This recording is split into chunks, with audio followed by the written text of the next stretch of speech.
HarperCollins and HarperAudio present Make Your Mark, Lessons in Character from 7 Presidents by Mark K. Updegrove.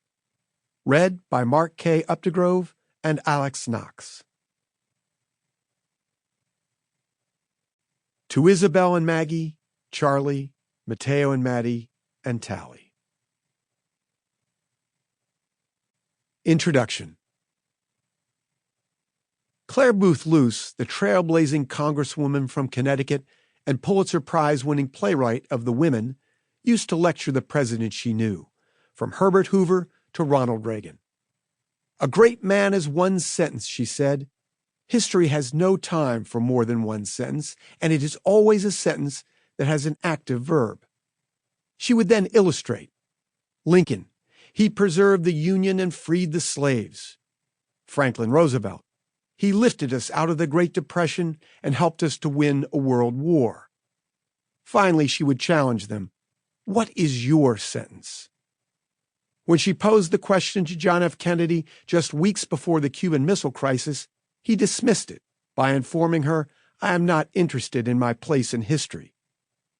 Nonsense.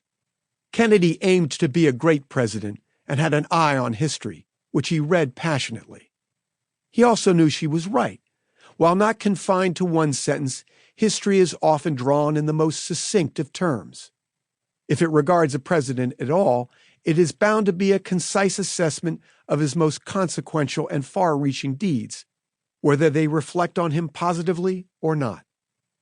But underlying history's judgment, cursory or otherwise, are defining character traits that infuse his legacy. After Richard Nixon triumphantly visited China in 1972, paving the road toward normalized diplomatic relations and changing the dynamic in the Cold War, Luce suggested Nixon's sentence might be, he went to China. After he resigned due to the unraveling Watergate scandal, Nixon suspected that the sentence was more likely to be, he resigned the office. In truth, it's probably both, revealing the best and worst of Nixon's complex character, that of a bold foreign policy visionary who sought to improve America's position in the world, and a paranoid politician who broke the law to better ensure the retention of presidential power. Nixon's historical fate is a reminder that in leadership, character matters above all. This rings as true today as when the Greek philosopher Heraclitus wrote, "Character is destiny," nearly 3,000 years ago.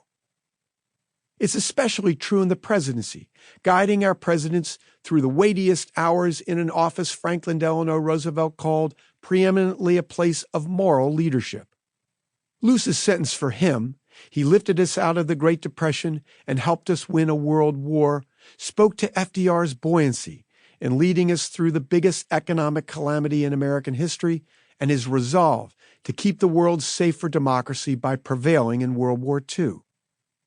Her sentence for Lincoln, he preserved the Union and freed the slaves, attested to his will in keeping our nation whole by winning the Civil War and his compassion in seeing to the abolition of slavery.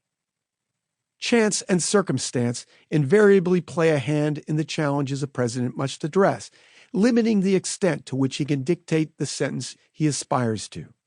FDR, for instance, knew he would have to grapple with the Great Depression, which was ravaging the country when he took office. But he could not have foreseen World War II, which pulled in America inescapably after the Japanese bombed Pearl Harbor. Regardless, character is the rudder that directs his deeds and decisions, and, in large measure, our nation's course. Throughout my career as an author, publisher, journalist, television commentator, and head of a presidential library and foundation, I have had the privilege of interviewing and hosting 7 U.S. presidents.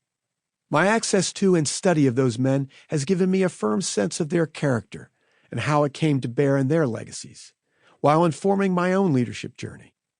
In these pages, I'll offer sketches of every president from Gerald Ford through Barack Obama, reflecting on the character trait that underlies his most significant accomplishments.